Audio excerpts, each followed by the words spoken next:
Hi, this is Sarit Switzer, and welcome to the It Is Taught podcast, a podcast devoted to the teachings of Rabbi Shneur Zalman of Liadi as recorded in his most famous work, the Tanya. My hope for this show is to make these teachings accessible and relatable to the average person, regardless of prior Jewish education or affiliation. The episodes follow the prescribed daily study portions and are meant to serve as practical lessons in how to live your life as your true self and develop an authentic and powerful relationship with your Creator. I have personally experienced the effects the study of this work has had on me, and I'm excited to share what I can of this knowledge with you. So please join me on this journey of learning, self-growth, and connection with your source.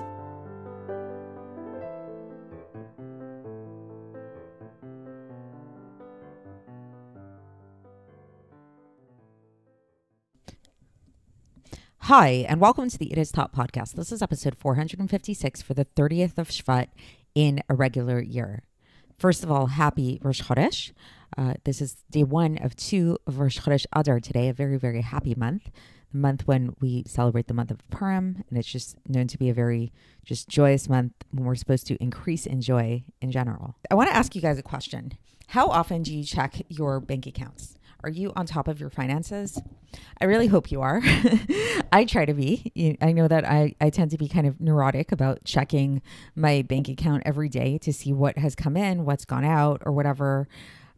Make sure that there's no fraud going on. Make sure that I'm not overdrawn in any area or something like that. So what we're going to be learning about today is just as it is similar to do an accounting of your actual physical money, so too are we required, and is it essential for us to do a spiritual accounting, an accounting of our soul, what's going on the inside. And this is something that really should be done perpetually and on an ongoing basis.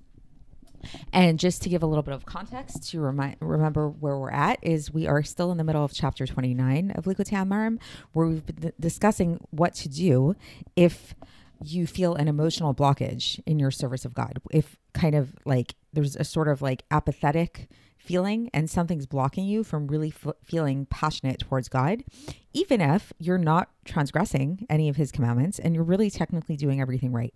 So what is up with that? And yesterday we talked about the idea of that perhaps this could be coming from past transgressions, that it could be that like something that you did when you were younger, some stupid transgression of some sort, even if you repented from it, perhaps the repentance wasn't fully accepted, or perhaps God is waiting for you to repent on an even higher level. So perhaps that's the case. But now today we're going to be discussing that what if somebody really examines themselves and they say, no, I didn't do anything stupid when I was younger. I didn't actually transgress anything when I'm younger. So where is it coming from? And so we'll see that the Alter Rebbe has very, very high standards for us. And what we'll learn today is that it's not enough not only to not transgress, but in fact, if you ever did something that was not fully for the intent of God, it means that it was for the intent of the other side. Like there's no middle ground. So this is a pretty intense way to live. And this is the reality that the Alter Rebbe is trying to get us to, is that there is really only one reality, and that is the reality of God. And anytime we have any kind of thought or speech or action that is not totally in line and with a sense of God consciousness, we are connected in some way to the other side. So pretty intense, but let's get into it and see how the Alter Rebbe breaks it down. And so here we go. So the Alter Rebbe says that even a person who is totally clean of youthful transgressions, severe youthful transgressions, they should still implant it in their heart to keep this saying of the Zohar, to keep an accounting of the soul. Meaning to say, to make a cheshbon, to make an accounting with their soul about all the different thoughts and speeches and actions that happened to him or her throughout their entire life up until today. Were they all from the side of holiness or from the side of impurity, God forbid? Because all of the thoughts and the speech and the actions that are not for the sake of God and are not specifically with the intent of fulfilling his will and serving God, because this is the definition of the Sitra Achra, as we explained above. So Sitra Achra, the other side, means anything that is not specifically for the sake of God. And we've talked about this in chapter 6, if you want to go back, listen to that those episodes around that time. And it is known that at any time that a person thinks any kind of holy thoughts, he becomes at that moment a chariot at that time for the chambers of holiness from which these thoughts come down. And so too, on the opposite side, God forbid, a person becomes a chariot for tuma, for impurity at that time, and for the chambers of impurity from which all of the bad thoughts come down. And so too is this true when it comes to speech and action. And now the Alter Rebbe goes on to give us yet another way that a person can humble themselves and acknowledge just how low they are spiritually and how far they are from God. And this is through examining one's dreams.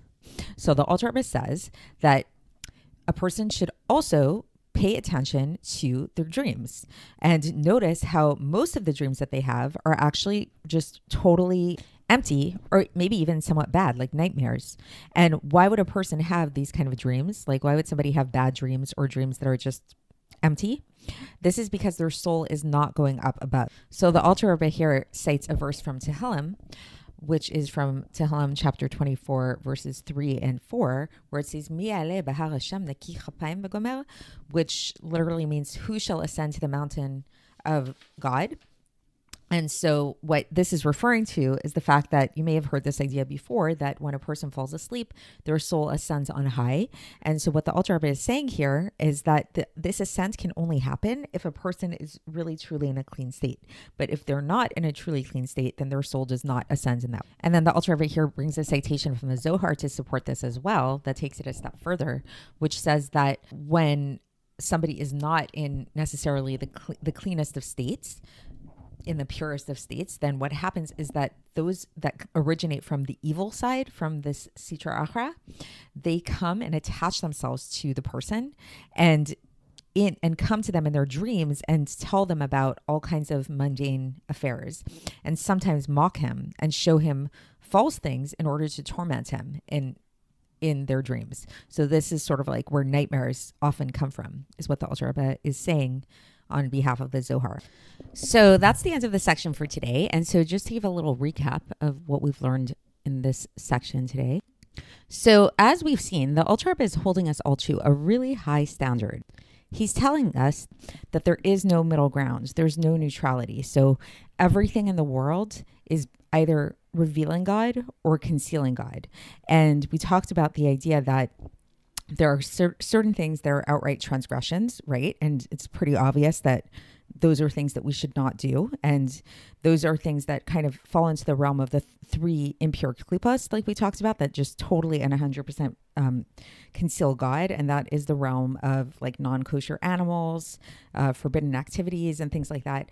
Then there are things that are outright kedusha, outright holiness. That's like if we're actually praying to God, learning Torah, putting on tefillin, lighting Shabbos candles. Like these are overtly like, here I am expressing godliness in the world. But then there's this whole other category that it's the biggest category of the three that is very gray. It's the realm of the klipas noga, the realm of that fourth category of klipos, which are somewhat translucent, but not quite.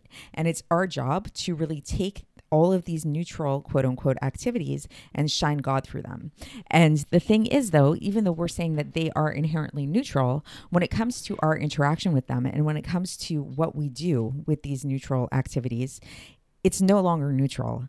Every single thing we do, every single speech that we say, anything we say, and any thought that we think is not neutral. It's either expressing God and it's either directly connected and has a godly intention to it, or it does not. And if it does not, it means that it's expressing the other side. It's expressing the realm that conceals God. So what the Alter Rebbe is advising us to do in today's section is that if a person is feeling this sense of apathy or a blockage in their heart, one thing that they can do is if they really can't think of any severe transgressions that they did in the past, they still should sit down with themselves and do a really, really intense and detailed spiritual accounting of their entire life and really try to be honest with themselves. Was every single thing that they ever thought, spoke, or did totally with a pure intention merely for the sake of serving God? Or were there ever times when it was not necessarily with that intention? And if this meditation upon their conscious intent is not enough, then the Alter Rebbe advises to go even deeper and tap into the realm of the subconscious, namely dreams, and examine one's dreams and notice, is there anything funny going on in one's dreams, which is an indication of the fact that there is something lacking in your spiritual standing as well. So we really want to try to get into this place of harsh critique of the self, basically. Just like if we wanted to really look at our bank account, like using that analogy we said in the beginning, if we wanted to really maximize our profitability, let's say for a business, you really have to get into the nitty gritty of all of the expenses that are going to come up and what do you spend your money on and really get into it in looking behind every nook and cranny, every corner, not letting anything go unturned. So that's the advice that the Alter Rebbe is giving us here to do with our souls. So that's it for today, and we will continue with this chapter tomorrow, and I will speak to you then. Thanks for listening to the It Is Taught podcast, hosted by Sarit Switzer. This podcast is dedicated in loving memory of my maternal grandfather, Avraham Yitzchak ben Binyamin HaKohen of blessed memory. Music by Shoshana. If you enjoyed this episode and would like to support the show, please share it with others and subscribe on YouTube, Apple iTunes, Spotify, or wherever you listen to podcasts. And make sure to leave us a 5-star review. To find out more about the It Is Taught project, including more information on my soon-to-be published book, please visit our website, itistaught.com. To catch the latest from me, follow me on Facebook, Instagram, and Twitter. Looking forward to speaking with you tomorrow, and until then, have a great day.